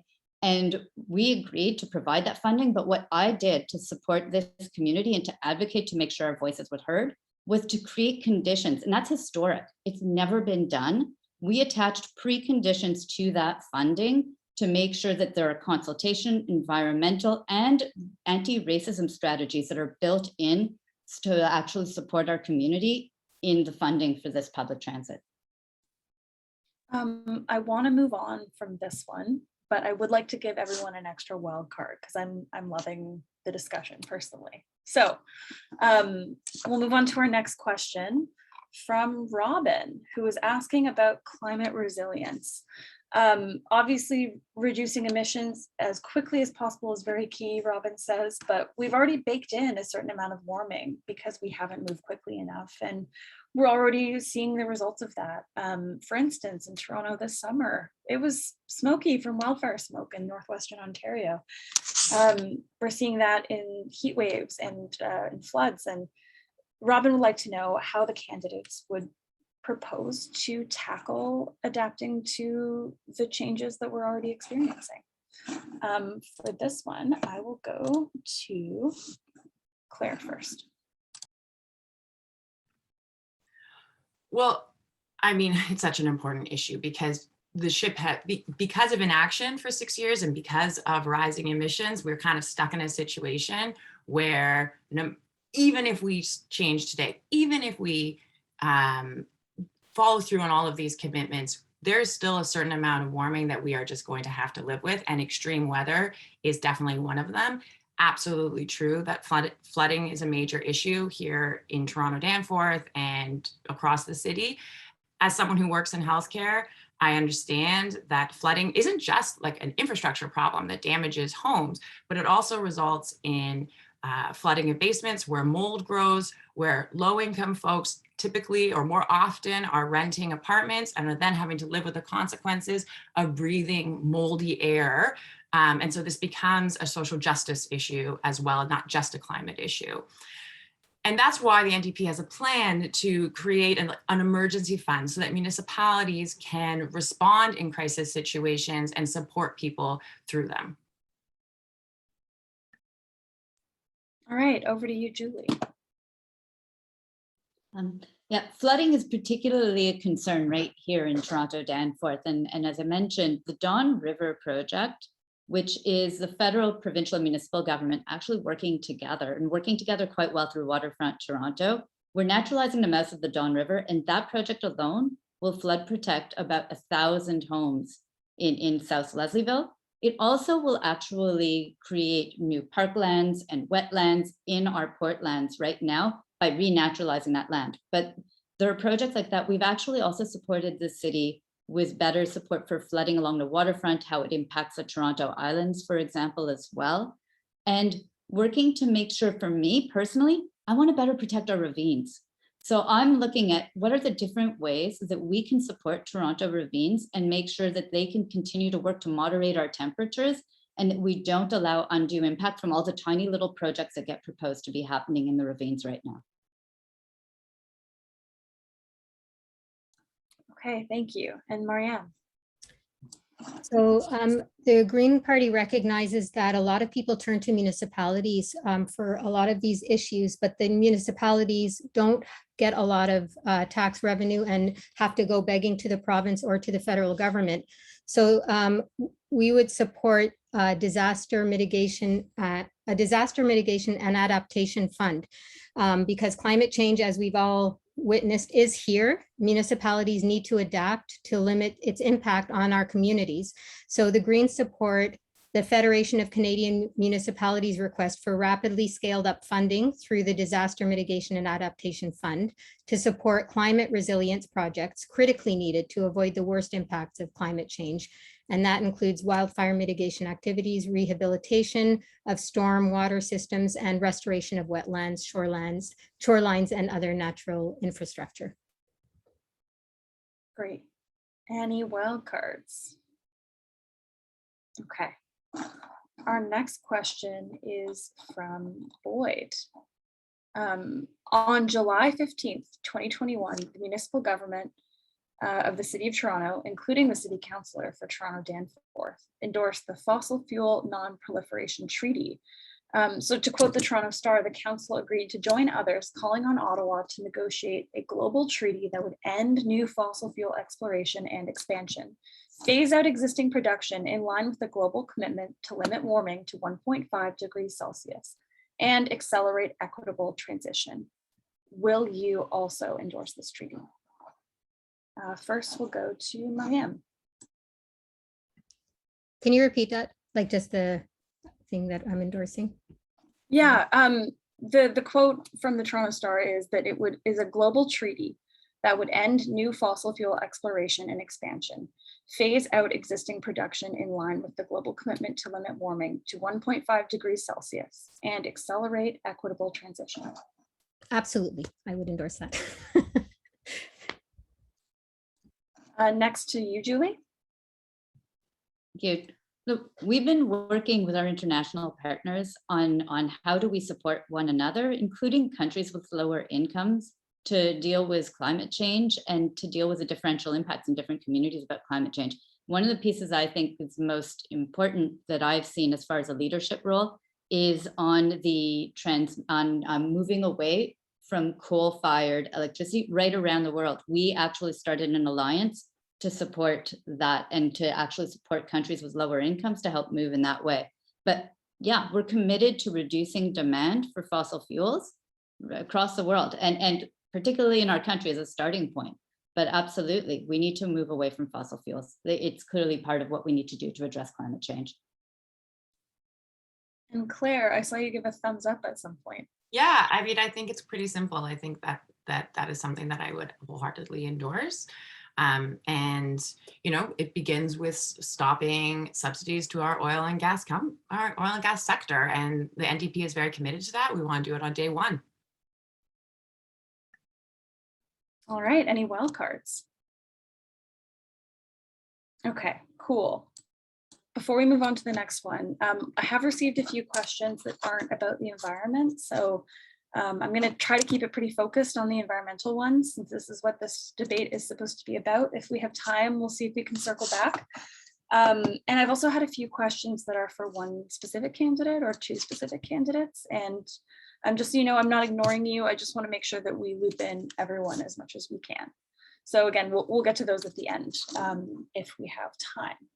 So as larger scale environmental disasters like intense flooding and heat waves become more common, what are the public health measures you'll be focusing on to protect the most vulnerable folks? And that question is from Kirby. To start, let's go to Julie. Thank you. So as part of public health measures, in looking at the social determinants of health as a whole, we're working with our provincial partners to make sure that we provide funding to our provinces, support for home care services, as in addition mental health services, but also to make sure that they have support, as we've seen through the pandemic, for additional funds as needed to help and deal with the extra needs that we've seen right across our community. So working specifically, it's a province that delivers it, but making sure that we are supporting our province and our city. And I'll say specifically when we're dealing with things like the opioid crisis, been working directly with the South Riverdale Community Health Center to make sure that we can ensure for a safe supply, that we actually allowed the exemption for a safe consumption site, and continue to work to make sure that our community is properly supported wherever the federal government can step in. Okay, Maryem. Well, the most vulnerable in our community, we've spoken about them, are women, racialized people, homeless people. And one thing that is a big green promise is that we would like to have a guaranteed livable income, because a lot of people fall through the cracks because of that. It causes health problems. It causes all kinds of issues, mental health and physical health. And we end up paying for it in the emergency rooms and in the hospitals. And so that is definitely a huge part of how we would address helping the most vulnerable in our society. So guaranteed livable income, and then also supportive housing. And that is, when I've been knocking on doors, that has actually been maybe the top thing that people have talked to me about in the Toronto-Danforth riding is housing, and young people especially, and their sense of hopelessness. And so the Greens do have a plan to have supportive housing and affordable housing to address that and to help the most vulnerable. Thank you for that. Claire, how about you? Yeah, I mean, from a public health perspective, it's exactly right. The social determinants of health, right? And so there are some really health impacts of climate change, like indoor air quality and this summer, outdoor air quality, that we need to be addressing. We need a poverty reduction strategy like guaranteed livable income. And when it comes to housing, the NDP have a plan to build, not just build 500,000 units of housing that includes rental and co-ops, but to make sure that that housing is actually purchased, rented, lived in by folks from these communities. Because, you know, the other parties are happy to build housing so long as it lines the pockets of the developers, but who buys it is anybody's guess. And we want to make sure that we are taxing foreign ownership and making sure that people who are actually buying these homes are folks who are from here and can live here. And look, just a couple blocks from my house, there is a house that was built in 2016. It has never been lived in. It has never been rented. And yet there are people living in parks. That is absolutely wrong. I see it all across the riding. We need to make a change here. Housing is at the core. You cannot be healthy if you do not have adequate housing. And so that's a big piece of what the NDP want to do. I was going to ask if there were any wild cards. I see Julie, your hand is up. Go ahead. Specifically on that housing issue, because I think it's really important that I correct some of the work that we have done and that we're doing. We renewed all of the co-op agreements. That was something where they were coming due. And I know that when I was talking with members of our co-ops right across our community, they were very concerned about it. We renewed all of the co-op agreements. The other part is building affordable housing right here in our community. So if you look right across from Riverdale High School, there's a affordable seniors home now. That was built through federal supports and federal funding. And we have committed in our platform to banning for 2 years foreign purchases of homes. And there's a whole lot more there actually to also make the home affordability piece come together. But as far as affordable housing, we provided our city with historic amounts that didn't go just to building new homes for social housing, for Toronto community housing, but also for maintenance, so that we weren't losing units, which is what had been happening previously. There's a lot of work that's been done and a lot more to do. Anyone else on this one? Okay, we'll move on. This one comes from Cashin Fitzsimmons. Oh, no, sorry, skipping ahead. We'll get to yours next. Sorry, Cashin. This one's from Jim Purvis, and it relates to Highway 413. So this one is going right to my interests because I worked on a story about the Highway 413 this year. So for those who aren't familiar, it's an Ontario government highway proposal that would run kind of north of Toronto. Jim says Highway 413 would cost $6 to $10 billion, pave over some of Canada's best farmland and part of Ontario's greenbelt. It would also add 17 million tons of carbon emissions to the atmosphere. Jim notes the federal government this spring stepped in to conduct an environmental assessment of that project. Jim wants to know, what will you do to make sure this highway doesn't get built? And for this one, we will go first to Julie. It's a really important conversation. I mentioned at the beginning a bit about how I think we need to work better to protect Toronto's ravines.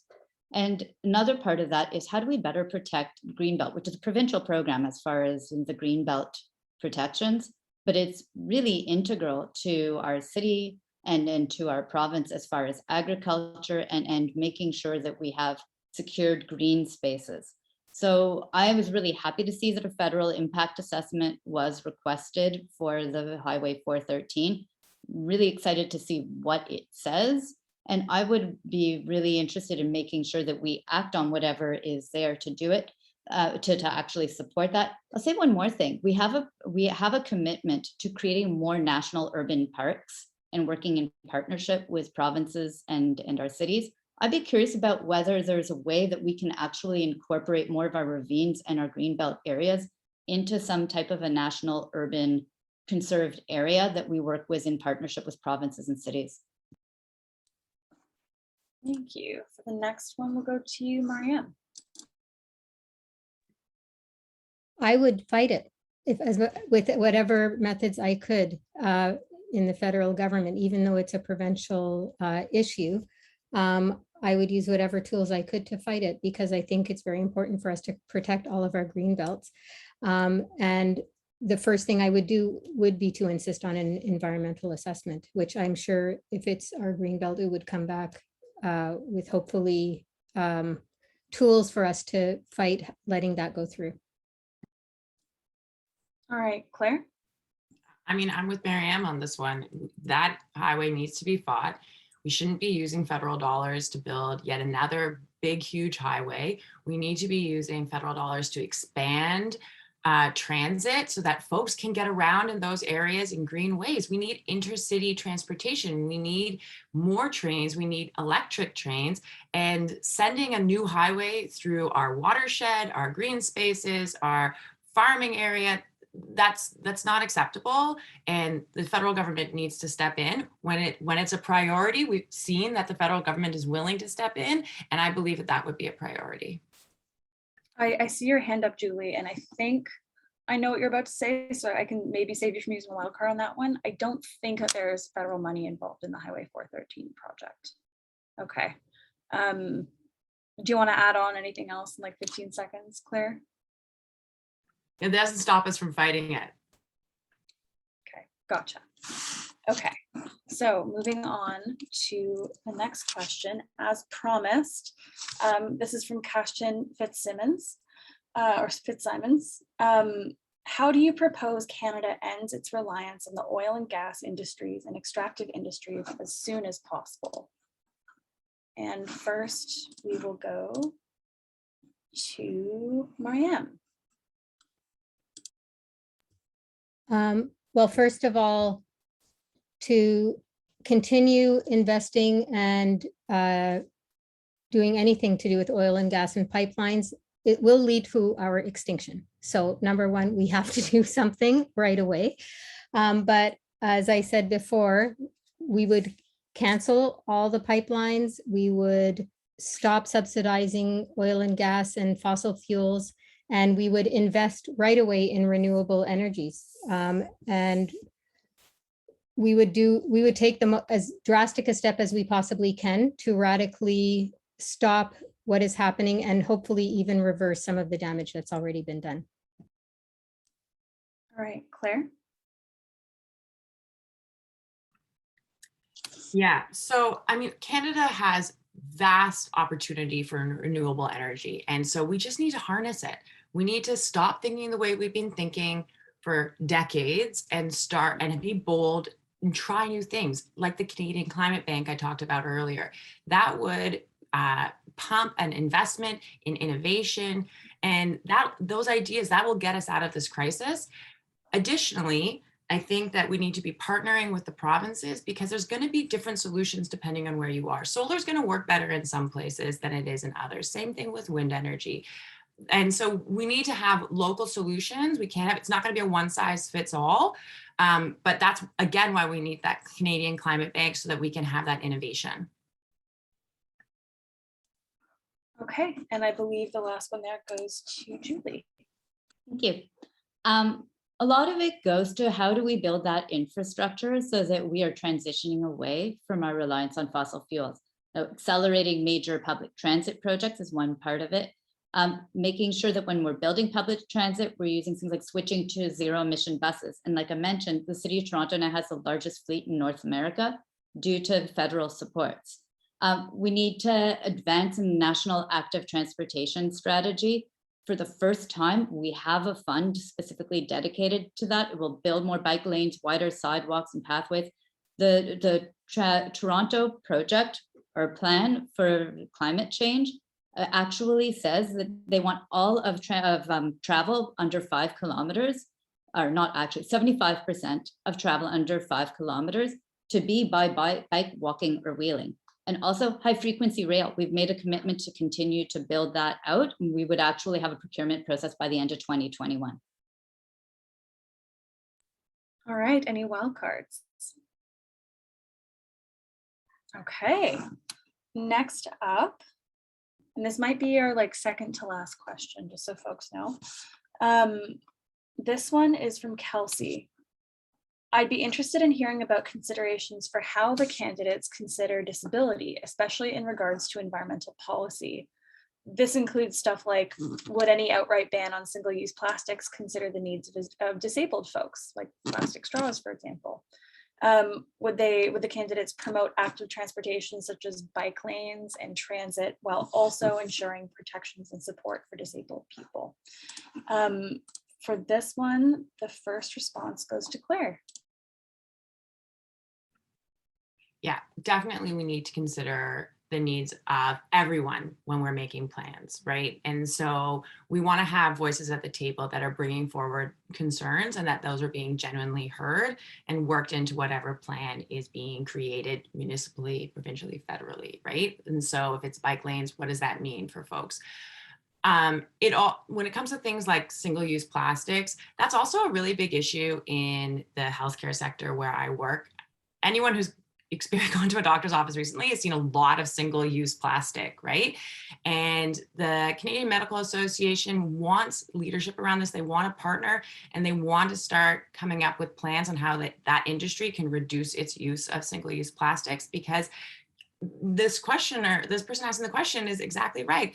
There are folks who do need some of these tools, and what we have to do is work together to come up with innovative solutions that protect both the rights and needs of folks with disabilities as well as the environment. And I don't want this questioner or the audience to ever think that these two needs would be in opposition. They absolutely would not. We would have to work together. We can't leave anyone behind. And I think that's what we've learned from the climate crisis for sure, that we're done leaving people behind. We're all in this together. All right, Julie. Thank you. And it's important whenever we're developing any of the programs to include the needs of all people. And when I mentioned, the major public transit projects, City of Toronto actually received federal supports to improve the Wheel-Trans system and to create hubs for Wheel-Trans to make it more accessible. So when I'm talking about public transit, I'm also including that there is support for different types of needs along the way. And when we're talking about a national active transportation strategy, I was able to participate in multiple roundtables where that was exactly the conversation that we had.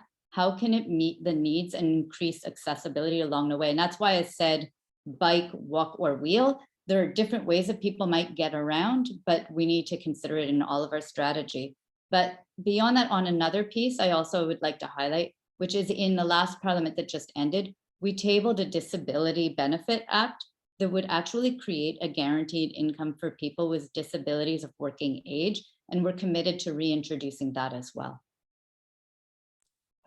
Thank you for that. And next, we'll go to you, Maryem. We have to definitely take into account people with disabilities, and many of the things that the Green Party is suggesting would definitely help them, including the guaranteed livable income, but also when we're thinking about our housing strategy, making sure that we have accessible housing. And not only that, but when we're thinking of the jobs that are being created, making sure that we're including people with disabilities. There's so many different things that we could do to include them in that conversation and give them opportunities that they actually many times don't get to have because nobody is including that in the conversation. So the Green Party would definitely commit to trying to address all of those things and having people with disabilities for sure at the table, because they can also tell us what they need and what they're looking for. And the Green Party is a grassroots kind of organization. So we would want to work with them to develop plans to include them. Thank you for that. Any wild cards? Cool. All right. This is our second last question. This is from Paul. The Portlands present a huge revitalization opportunity that will be coming online in the next decade in our riding, but it's also a great opportunity to improve biodiversity and habitat along the waterfront. In what ways do the candidates envision the federal government supporting projects like the Don Greenway and the development of new net zero districts in the Portlands? And first we will go to Claire. Yeah, I mean, the federal government, should be doing what it does best, which is partnering with local groups, with the city, with the province to make sure that there is federal funding flowing to make sure the right species of plants are being planted, that the the shoreline is being maintained, that we're following best practices, and that there's ongoing sustained protection of that area. And so, that's what the federal government does best, and that's what we would commit to doing. All right, next to Julie. Thank you. So the naturalization of the Don River and the work in the Portlands is a joint project between the federal government, the province, and the city through Waterfront Toronto. And it's been actually a really great example of how we can work together and build things that actually add climate change resilience, but are also rehabilitating lands that were really just left polluted. And I've been down there several times to see the work going forward. The consultations was really interesting. At one point, they had an example of what the housing would look like. And I heard people, and I was included in those voices, about where are the parklands? Where are going to be the parks? How are we going to have green spaces included in it? And right now, when you look at it, they're building Promontory Park, but also many other parks that are going to be included within it. And that's through federal support as well. So there are a lot of really exciting projects, and we are working towards a net zero model building code that would apply for right across our country. So looking forward to making sure that not only buildings down in the Portlands, but right across our country are meeting that threshold so that we can get to net zero by 2050. All right, and to you, Maryem.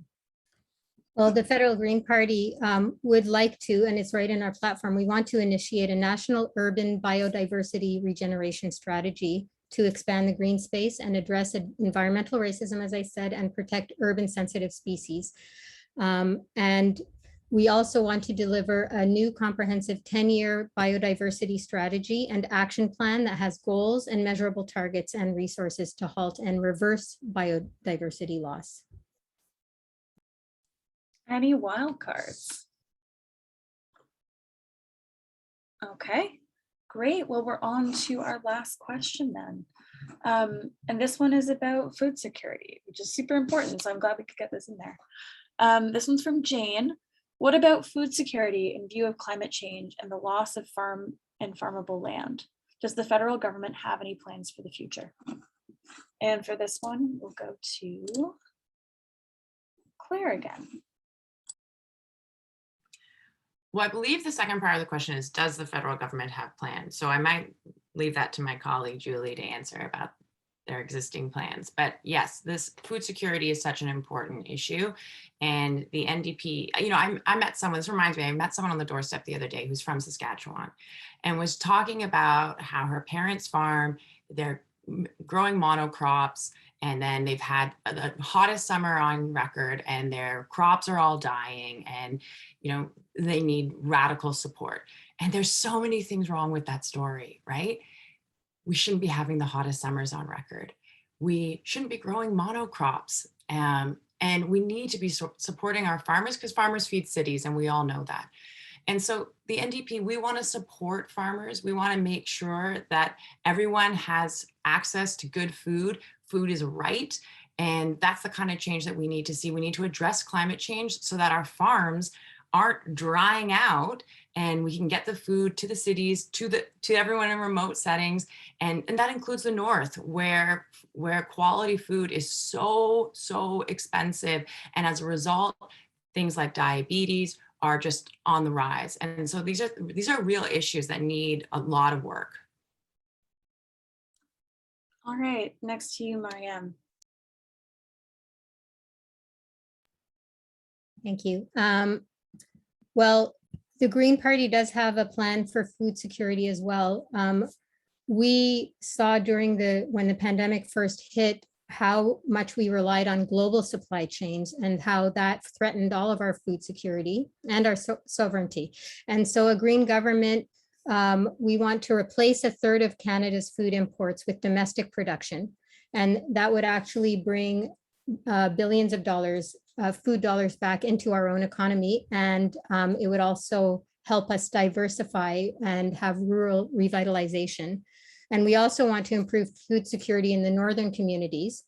And we would consult with the residents on Arctic farming and work with nonprofit groups to build greenhouses or hydroponic towers and funding education programs in nutrition and in horticulture. Thank you. And Julie. So in 2019, our government created the country's first national food policy. And I was working on that because food policy and food security are things that are very important to me. In fact, in my pre-elected experience, that was a lot of the work that I was doing was our farmers markets, but also with working with our local food banks and with working across the community to remove food waste. So really important issue as far as how we could do it. And we had the food policy in 2019. We're working with farmers to help them develop and adapt agricultural management practices. We actually put a halt on glyphosate increases that were being proposed. And I think that's a really particularly important piece is how do we work on pest control and better improve it? That is in our platform that we will create better protections in respect of pesticide use. That's something that has an impact on our environment, and working to make sure that we create a national school food policy, because kids who are well fed during the school day are kids who can achieve more. And I fought really hard to make sure that that would be included in the 2019 food policy. I'm very excited to see a funding commitment in this platform to make that a reality. Thank you very much. We'll have the candidates give us a quick little 2-minute closing statement. Thank you to everyone who submitted questions. They were all really thoughtful and really great, and I'm sorry if we didn't get to yours. I'll also note that this is not the only debate happening tonight. There is also one with the party leaders. So if you can stomach 2 in a row, you should do the double shift and watch that one next. And I will also suggest maybe that for the candidates, I know that some of the people in the audience had questions for just one of you or just 2 of you. So maybe in your closing statement, you could let them know the best way to get in touch with you directly. Go ahead. We'll do Maryem first. Thank you. Well, I just want to end off by saying we are in a huge crisis right now. And it really hit home for me when my youngest child asked me if we should start preparing for the apocalypse. And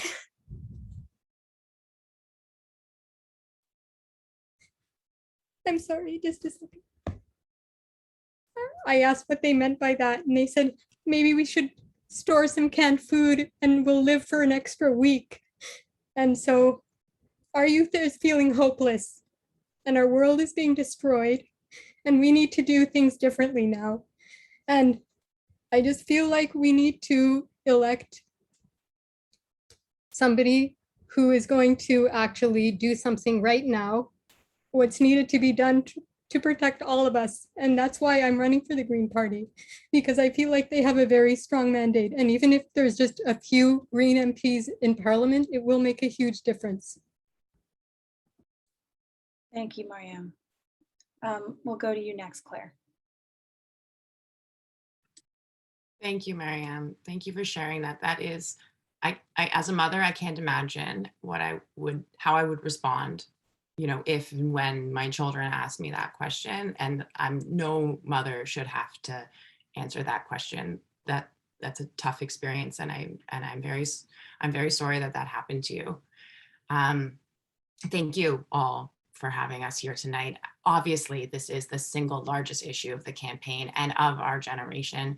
We simply cannot wait another minute, let alone 4 years for change. And I believe the people of Toronto-Danforth deserve boldness. We deserve a government who won't stand down to a fight when it's the environment on the line. And that's why I believe the NDP's holistic plan to embed climate change and the climate crisis into every piece of policy is so innovative, so forward thinking. It's the kind of creative thinking that isn't wrapped up in the old ways of buying pipelines and subsidizing oil and gas, but in the new ways of thinking green and thinking outside the box. And I'm so excited to take this fight to Ottawa and to represent Toronto-Danforth and to make a better future for us all. And if you had a question tonight and we didn't get to it, I am sorry about that. You can email me anytime at voteclarehacksel@gmail.ca.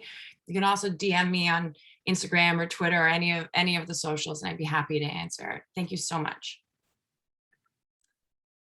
Thanks for that. And to you, Julie. Thank you. And I'd like to thank the organizers and everyone who participated, because this is the most important challenge that we are all facing. We need to make sure that climate change is at the center of our rebuild. It's been at the center of the work that I have been doing as the MP for this community.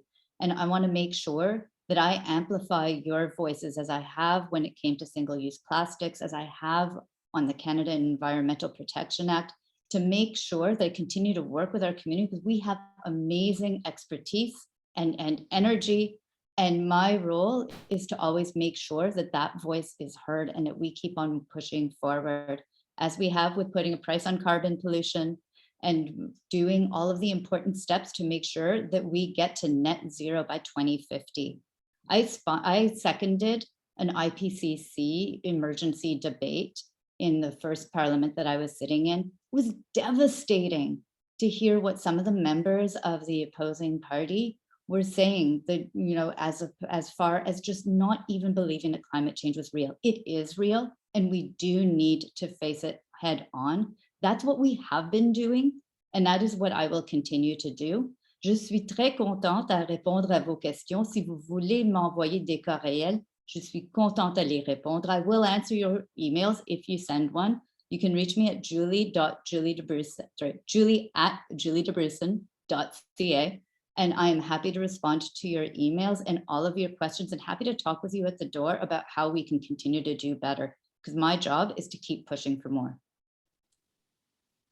Thank you so much for that. And thank you to all three of you. I know that every second on the campaign trail is so precious. And I'm so grateful that you all made the time to come here and have like truly a lively and engaging conversation on the most important issue of our time. Everyone have a good night. Stay safe out there. And this concludes the debate.